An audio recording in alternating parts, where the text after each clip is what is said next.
Hello and welcome everyone, my name is Capcan and today we're gonna be looking at Occultist Cyclone cast on crit Ice Spear, which has a huge damage, it has pretty okay survivability, and it is quite expensive. It is pretty goddamn expensive, which means that if you are not ready for an expensive build, or you want a build that is not fully stacked up and it has some leveling trees and stuff like that, then this video is not for you. But if you are looking for a fully blasting build that is proven to be good and performing more than well, and you have more than enough funds, then this one is definitely for you. It will serve you well. It has tremendous damage, and it has proven itself on the leaderboard in Trials of the Ancestors League.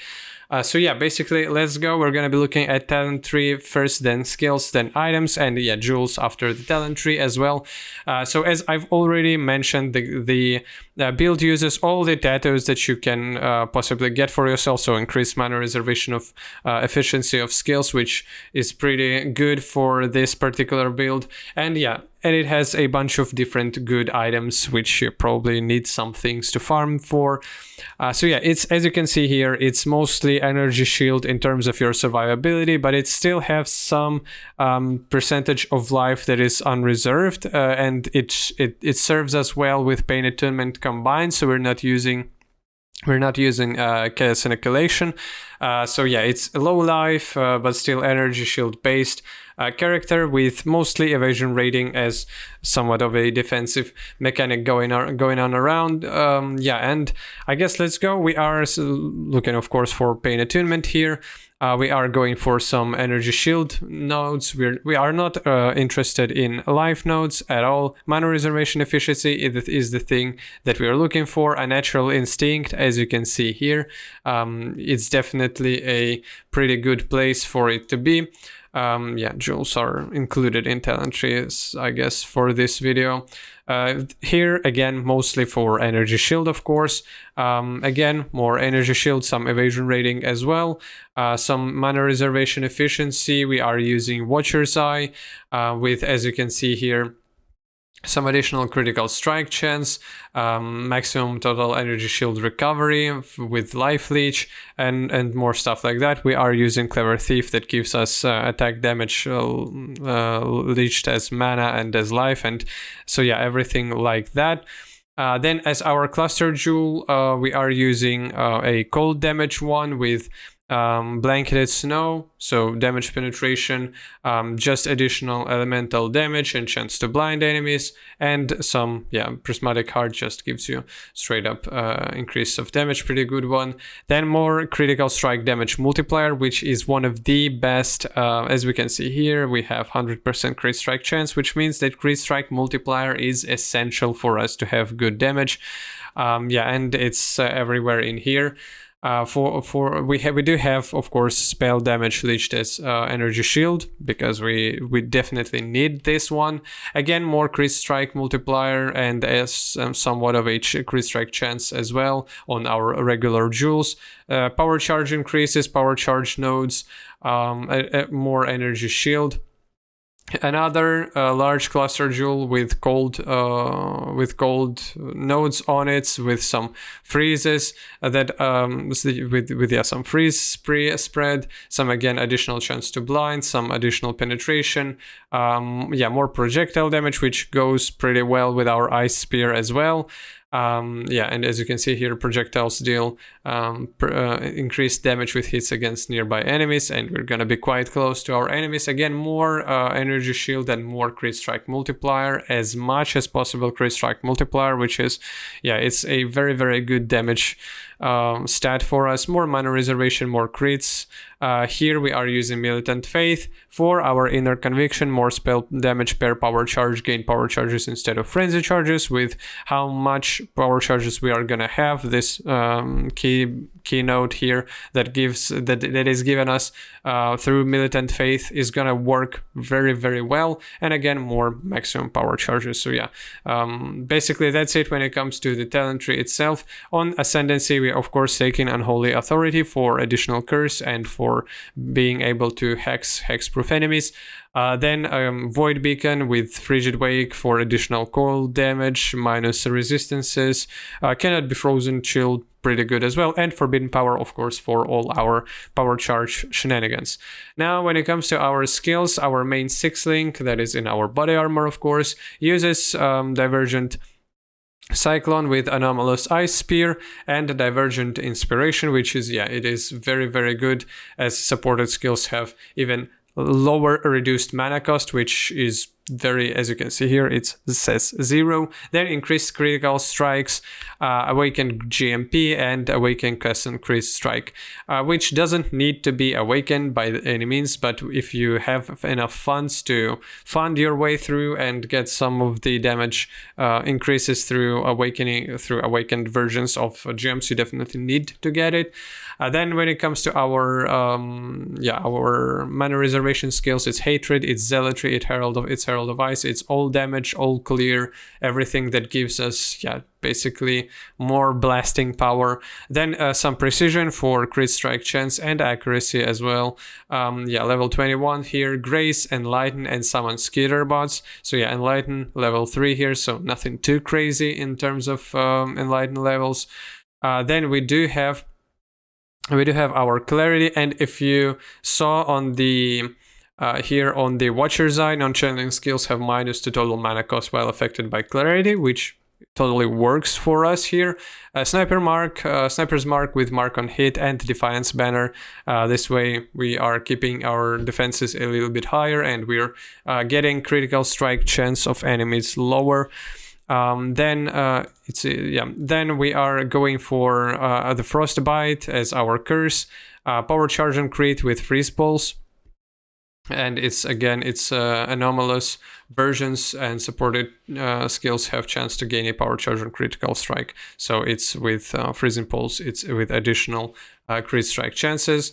Then on our Frostblink, and probably should have said that before, it's our as you can see here, it is in our first weapon, so Frostbite and Freeze Pulse, that is gathered up with power charge and crit, are in our Cospri's Malice, and our Cospri's Malice is, if you read it, trigger a socketed cold spell on melee critical strike with some cooldown. So basically that's why they're in this weapon here. And then we are going for Frostblink as our blinking skill, and it gives us Bone Chill area, which is definitely good for us with concentrated effect again. And Vortex probably these two are more for, well, they can be for both, especially whenever you're using your Vortex just as your left mouse button, and it constantly spams a little bit by bit here and there. Then we have a Discipline from Prism Guardian and Commandment. Yes, it doesn't really matter at this one. Now let's go for the items. Cospri's Malice, you probably, if you're interested in custom crit builds, you probably know what this thing does. But mainly it's with triggering socketed cold spells. It has some pretty good cold damage to spells, a flat one, some high attack speed, and just a regular critical strike chance in terms of attack crit strike chance. Then as our shield, we are using Prism Guardian, which again, socketed gems cost and reserve life instead of mana. Socketed gems have increased reservation efficiency. That's why we've had some reservation gems in this one in particular, and it grants us some discipline skill, which gives us even more energy shield. Then we are using Crown of the Inward Eye, which gives us Transfiguration of Soul, of Body, and of Mind. It increases our maximum life, mana, and global energy shield, and in general gives us just straight up a bunch of armor and ES with a Corruption that is very good here, and Ice Spear fires an additional projectile as a enchantment. Then on body armor, we're using Chevron's wrappings. which is, yeah, to be honest, it's not as as a pricey item as it was sometimes before, but it's still quite a powerful for some particular builds. Here it gives us a bunch of energy shield by itself. The main thing is chaos damage taken does not bypass energy shield, and yeah, that's why we don't die from chaos damage. Then yeah, some lightning resistance, faster start of energy shield recharge, but it's all not the main thing. The main thing here is chaos damage taken does not bypass energy shield, which makes our energy shield a true life in all means that you can possibly get it. Then with our gloves, it's just a bunch of resistances, a bunch of damage increases against shield enemies, and while leeching, it inflicts cold exposure automatically, which is a pretty easy mod to get here, and chance to unnerve enemies on hit, pretty good as well. Then on boots, we have some flat damage, flat cold damage, increases to action speed, some attributes, resistances, and high movement speed, because we are cycloning. We are pretty slow in Cyclone, we need movement speed.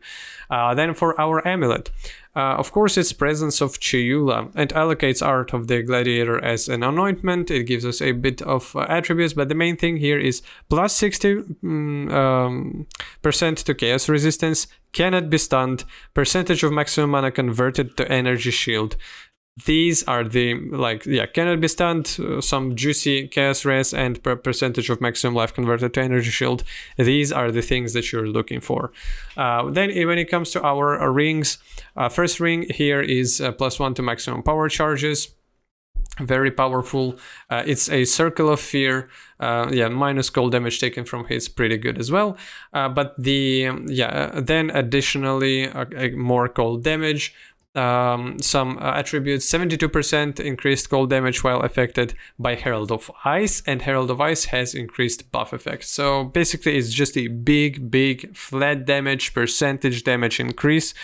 And our second ring gives us, it's an amethyst ring base. It gives us otherwise general resistances, stats that you need, attributes, accuracy, some energy shield, and -2 total mana cost by non-channeling skills.